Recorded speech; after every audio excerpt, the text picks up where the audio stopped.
আপনি অনেক থাপ্পড় মারলেন কেন? দেখতেছেন না অফিসে গাড়ির সামনে চলে এসে আরেকটু হলে তো লাগাই দিত। গাড়িটা তো রিক্সার সামনে চলে আসছে, তাই এই থাপ্পড়টা আপনার পাওনা ছিল। তাই বলে ওর সাথে আমার কম্পেয়ার? ওর আমি কি সমান? জি, আপনাদের মতো বড় লোকেরা চোখে চশমা পরে ঘুরে বেড়ায় আর বুঝতে পারে না পাখি মাটিতে আছে নাকি আকাশে আছে। এই জন্য বড় লোকদের আমি একদম দেখতে পারি না। ফালতু চাচ্ছ। স্যার এই গরিব ছোট লোক মায়ের আকল দেখছেন? আমার স্ট্যাটাস দেখলো না, শুটবুট কিছুই দেখলো না, স্যার মেরে বললো ও মায়া মানুষ দেখো, আমি কিছু কই নাই। মেয়েটা কিন্তু সুন্দর আছে, আমার ওকে হেভি পছন্দ হয়েছে। আপনি একটা কাজ করেন, মেয়ের ঠিকানা ম্যানেজ করে বিয়ের প্রস্তাবটা পাঠান। ঠিক আছে তাহলে বিয়ের প্রস্তাবটা পাঠাই, কি বলিস? বাবা সেটা অলরেডি আমি তো কবির সাহেবকে পাঠিয়েছি বিয়ের প্রস্তাবের জন্য। ভুলে যান স্যার, ওই মেয়ের আশা একদম ভুলে যান। স্যার আমি ওই মেয়ের বাসা থেকে আসলাম, মেয়ের মা সাফ সাফ জানিয়ে দিয়েছেন ওই মেয়ে বড় লোক কোনো ছেলেকে বিয়ে করবে না। তাহলে কাকে বিয়ে করবে? মেধাবী সহজ সরল কোনো গরিব ছেলেকে। ওই মেয়ে বড় লোক কোনো ছেলেকে সহ্যই করতে পারে না। তার ধারণা বড় লোকরা কোনো মানুষ হয় না, অতএব স্যারের সাথে ওই মেয়ের বিয়ে অসম্ভব। অসম্ভব কেন? অবশ্যই সম্ভব। প্রয়োজনে আমরা গরিব হব। মানে কি? হ্যাঁ বাবা, টেক ইট ইজি। আমরা তো সত্যি সত্যি গরিব হয়ে যাচ্ছি না, গরিব সাজার অভিনয় করব। যখন পরিচয় হয়ে যাবে তখন সবকিছু বলে দেবো। তোর এই আইডিয়াটা আমার খুব পছন্দ হয়েছে। শুনুন, আপনাকে যা যা বলেছি ঠিক তাই দিয়ে করবেন, পারবেন তো? অবশ্যই পারবো। এটা আবার আরে সাদা বলতে হবে, সব লিখে আনছে। এটা আবার ওর সামনে বের করেন না। আরে তা করবো কেন? ওই যে চলে আসুন, রেডি হন। তোর এত বড় সাহস! গরিব ছোট লোক কোথাকার! আজকে থেকে তোর বেতন কাটা। তোর মতো গরিব মিসকিন ছোট লোক আমার একদম সহ্য হয় না। পরিষ্কার করে দিচ্ছি স্যার, এই মাসের বেতনটা আমার কাটেন না স্যার, গরিব মানুষ স্যার। তোর কোনো মাপ নাই। কি হয়েছে এখানে? দেখেন না ম্যাডাম, আমি ওনার গাড়ি পরিষ্কার করার কাজ করি, গাড়িতে একটু ময়লা ছিল, এখন বলতেছে এই মাসের বেতন থেকে নাকি টাকা কেটে নিবে।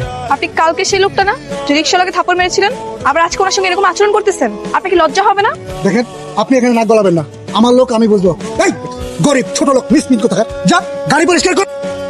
আপনি ছোট লোক বলেন কেন ওকে? ও কি করেছে? ওকে আপনার সঙ্গে তর্ক করেছে নাকি আপনাকে মেরেছে? হ্যাঁ, ছোট লোক হলে আপনি, আপনাদের মতো বড় লোকেরা। আর কখনো যদি দেখেছি গরিবের সঙ্গে এরকম আচরণ করতে, মেরে একদম ঠ্যাং ভেঙে দিব। তোর জন্য আজকে আমাকে অপমানিত হইতে হইলো। তোর চাকরি নট। দেখেছেন ম্যাম, আমার চাকরিটা নট হয়ে গেছে, এখন আমি আমার সংসার কিভাবে চালাবো? আচ্ছা আপনি টেনশন করেন না, আমি দেখছি আপনার জন্য কোনো চাকরির ব্যবস্থা করা যায় কিনা। আপনি চলুন আমার সঙ্গে। ফারুক ভাই কেমন আছেন? এই বাবা ভালো আছে, আপনি কেমন আছেন? হ্যাঁ আমি ভালো আছি। ফারুক ভাই আপনার দোকানে কি খাবার সার্ভ করার মতো কোনো ছেলে লাগবে কাজের জন্য? হ্যাঁ বা লাগতো তো, ওই আমাকে আমার পোলাটা একটু গ্রামে গেছে, একটা পোলা লাগতো। আচ্ছা আপনি ওকে একটু কাজে নেন, আপনাদের খাবার সার্ভ করা, ডেলিভারি দেওয়া সব কাজও করে দিতে পারবে। মাস গেলে ভালো একটা মাইনে দিয়েন। আচ্ছা ঠিক আছে বাবা, সমস্যা নেই, আমি ওনার কামে নিতেছি। তাহলে তো হলোই, আজ থেকে তাহলে কাজে লাগে পড়েন। আর পাশেই আমার অফিস, কোনো সমস্যা হলে আমি আপনাকে দেখতে আসবো, ঠিক আছে? ধন্যবাদ আপনাকে। ঠিক আছে ফারুক ভাই, তাহলে আজকে আসি। আচ্ছা আপা ঠিক আছে। ওই তুই কি বললি? এই থালা বাসন সব আমি মাজবো? আমি বাটা এই হোটেলের ম্যানেজার, আমি থালা বাসন মাজবো? কাপড়টা একদম কানপটি গরম করে ফেলাম। আরে থামেন, আপনি কাকে কি বলছেন? উনি হচ্ছে আরিয়ান চৌধুরী, আরিয়ান গ্রুপ অফ ইন্ডাস্ট্রিজের মালিকের একমাত্র ছেলে। কয়টা বাজে? 10টা বাজতে 5 মিনিট বাকি। চলে আসেন, আপনি সাইডে যান, এই গামছাটা দিয়ে যান। এ কি আপনি এখানে? ফারুক ভাই ওখানে কাজে যাননি? হ্যাঁ গেছিলাম তো, এখন একটু ব্রেক দিছি।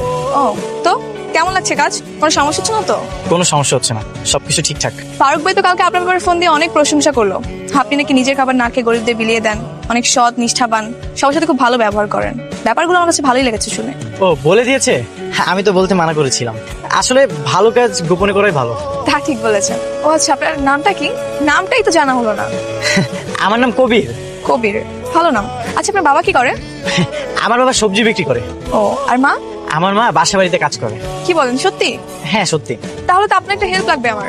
আমাদের আগের কাজের বউটা চলে গেছে, এখন আম্মুর রান্না বান্না কাজ করতে অনেক সমস্যা হচ্ছে। আপনি একটু আপনার মাকে বলবেন আমাদের রান্না বান্না কাজটা করে দিতে।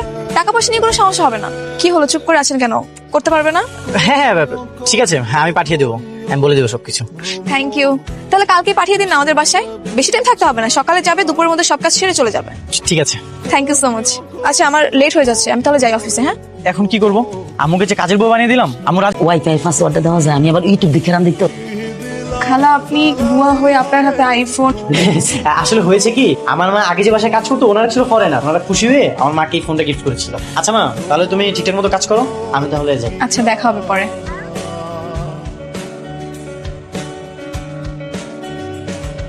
কি স্যার, কাজ হয়ে গেছে? হয়ে গেছে, তবে এবার অন্যভাবে ইমপ্রেস করতে। কিভাবে? কি ইমপ্রেস? এইটা আমি প্রমাণ করতে পেরেছি আমি একজন ভালো মানুষ ও গরিব। এইবার প্রমাণ করতে হবে আমি একজন মেধাবী। শোনেন,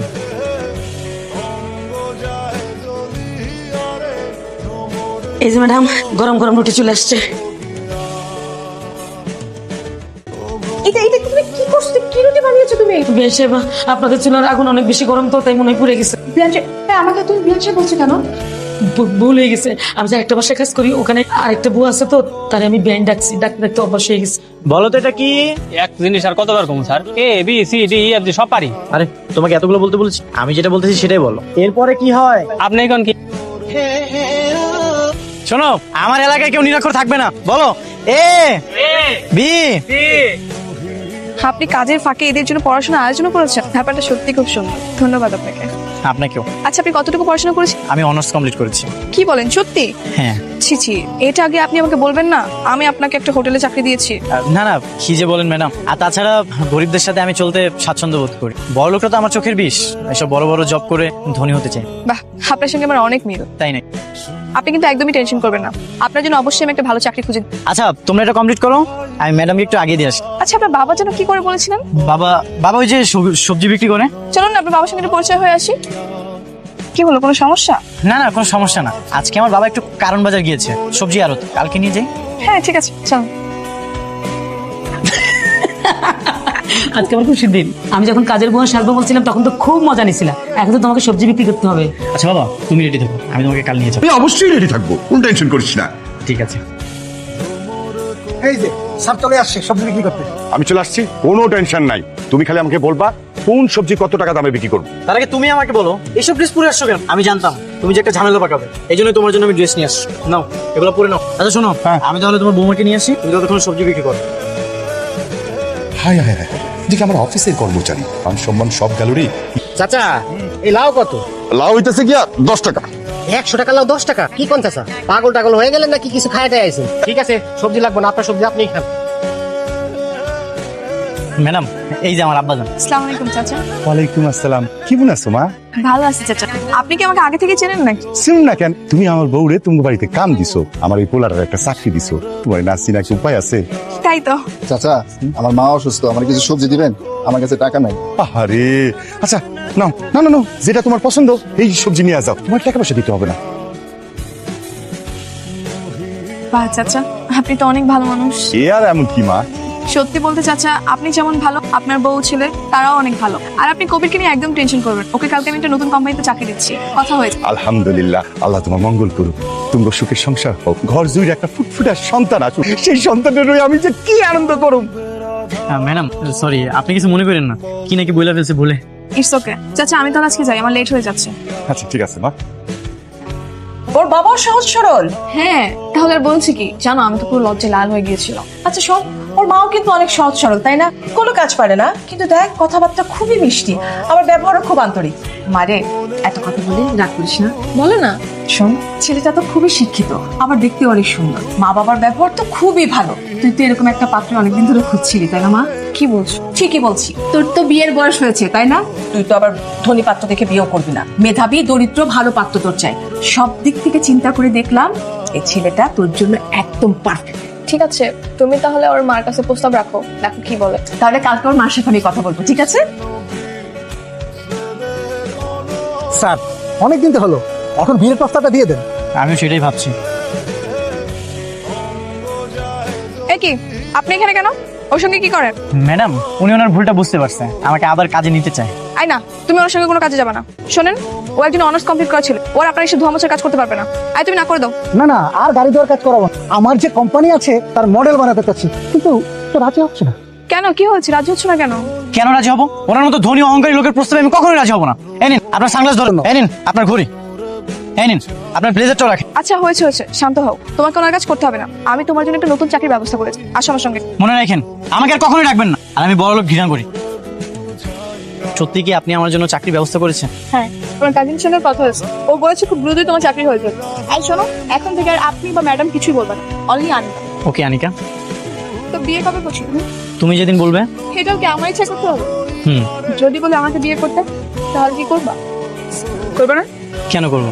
আর এমনিতেও তো আমি তোমাকে অনেক পছন্দ করি।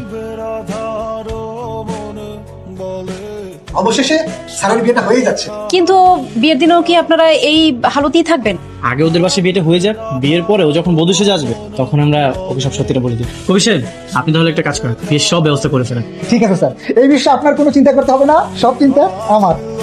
আনিকা সারপ্রাইজ দেখ, আমি চলে এসেছি। কনগ্রাচুলেশন। থ্যাংক ইউ ভাইয়া। তোর বর কোথায়? আমার সাথে একটু পরিচয় করিয়ে দে। কেন দেখো না সবাই তো ড্রয়িং রুমে আছে। তাড়াহুড়ো করে এসেছি তো, ঠিক মতো খেয়াল করা হয়। তোর সাথে গিয়ে পরিচিত হব। আচ্ছা যাচ্ছি। আসসালামু আলাইকুম স্যার, আপনি এখানে? আপনিও আছেন স্যার? ম্যাডাম আপনি কি ব্যাপার, ওদেরকে এইভাবে রেখেছিস কেন? প্লিজ কিছু নিন না ম্যাডাম, বসুন। মানে ওহো, তোকে তো বলাই হয়নি। উনি হচ্ছেন আমাদের চৌধুরী গ্রুপের চেয়ারম্যান রাইহান চৌধুরী, আর উনি হচ্ছেন তার ছেলে আরিয়ান চৌধুরী, আমাদের সিইও। কি বলছিস তুই? আন্টি তার মানে কি স্যারের সাথে আনিকার? আরে ওর সাথে তো তোর বোনের বিয়ে হচ্ছে। কি বলছেন? আরিয়ান স্যারের সাথে আনিকার বিয়ে হচ্ছে? এটা তো চরম সৌভাগ্যের বিষয়। এক মিনিট, তুমি কি তাহলে এতদিন আমার সঙ্গে নাটক করেছো? তুমি গরিব নাও? দেখো আনিকা, আমি তোমাকে সবটা বলতাম, এখন যেহেতু জেনেই গেছো তাহলে শোনো। আমি আর কিছু শুনতে চাই না। মা, এই বিয়ে ক্যান্সেল। তুমি ওদের সবাইকে চলে যেতে বলো। তুমি আমার কথাটা বোঝার চেষ্টা করো। থাক, আমি আর কিচ্ছু বুঝতে যাচ্ছি না। তুমি একজন কোটিপতির ছেলে হয়ে গরিব সেজে আমার সঙ্গে প্রতারণা করেছো, আর আমি একটা প্রতারককে কখনো বিয়ে করবো না। আনিকা শোনো, তুমি আমার কথাটা শোনো। আনিকা ট্রাই টু আন্ডারস্ট্যান্ড, তুমি আমার কথাটা শোনো, আমাকে 2 মিনিট সময় দাও, আমার কথাটা তুমি বোঝার চেষ্টা করো। কি বুঝবো আমি? হ্যাঁ, তুমি আমার সঙ্গে এতদিন চিট করেছো, আমাকে ধোকা দিয়েছো, এটাই তো? হ্যাঁ, আমি তোমার সাথে চিট করেছি, তোমাকে ধোকা দিয়েছি শুধুমাত্র তোমার ভালোবাসার জন্য। যেদিন তোমাকে আমি প্রথম দেখেছিলাম, তোমাকে দেখে না আমি মুগ্ধ হয়েছি। তারপর আমি তোমাদের বাড়িতে বিয়ের প্রস্তাব পাঠাই, কিন্তু তুমি রিজেক্ট করে দিয়েছি। তখন জানতে পারি তুমি ধনী কাউকেই কখনো বিয়ে করবে না, তুমি তাদেরকে অনেক অপছন্দ করো। তারপর আমি এই গরিবের অভিনয়টা করি। আমার না কিছু করার ছিল না, এগুলো আমি করেছি শুধুমাত্র তোমার মন জয় করার জন্য, তোমার ভালোবাসা পাওয়ার জন্য। ভালোবাসা মানুষের জন্য মানুষ কত কি করে, আমি তো সামান্য অভিনয় করেছি। ভালোবাসা মানুষকে পাওয়ার জন্য মানুষ জীবনের সাথে যুদ্ধ করে, হাজার হাজার মানুষ নিজেকে প্রতিষ্ঠিত করার জন্য ব্যস্ত, কিন্তু আমি তো অলরেডি স্ট্যাবলিশ। তুমি যখন স্রোতের বিপরীতে যাচ্ছিলে, তুমি ধনীদেরকে অপছন্দ করো, আমার না কিছু করার ছিল না, এই জন্য আমি অভিনয় করেছি। তুমি বলো আমি কি করতাম তখন? তাই বলে মিথ্যা আশ্রয় নিই? মিথ্যার আশ্রয় নিয়েছি কারণ আমি তোমাকে প্রমাণ করতে চেয়েছি সব ধনীর এক নয়। এই যে আমার বাবাকে দেখো, সে কোটি কোটি টাকার মালিক, তারপরও সে রাস্তায় নেমে সবজি বিক্রি করে। আমার মাকে দেখো, সে এত বড় প্রভাবশালী বাড়ির বউ, কিন্তু সে তোমাদের বাড়ি থেকে দিনের পর দিন কাজ করেছে। তুমি কি একটা ধনী মানুষকে দেখাতে পারবে যে এইসব কাজ করবে? আনিকা, তুমি আমাকে ফিরিয়ে দিও না, আমি তোমাকে অনেক ভালোবাসি। তুমি আসলে ঠিকই বলেছো, সব ধনীরা হয়তো এক হয় না। দেখো আনিকা, যে সব ধনীর এক নয়। ঠিক আছে, আমি রাজি। তবে এতদিন যে আমাকে হ্যাপি করার জন্য তুমি আর তোমার ফ্যামিলি যেসব কাজ করতে, এটা বিয়ের পরেও করতে হবে। কেন করবো না? অবশ্যই করবো আমি। আচ্ছা, ঝামেলা তো মিটমাট হয়ে গেছে, চলো আমরা বিয়ের আসরে যাই, সবাই আমাদের জন্য ওয়েট করতে। ঠিক আছে।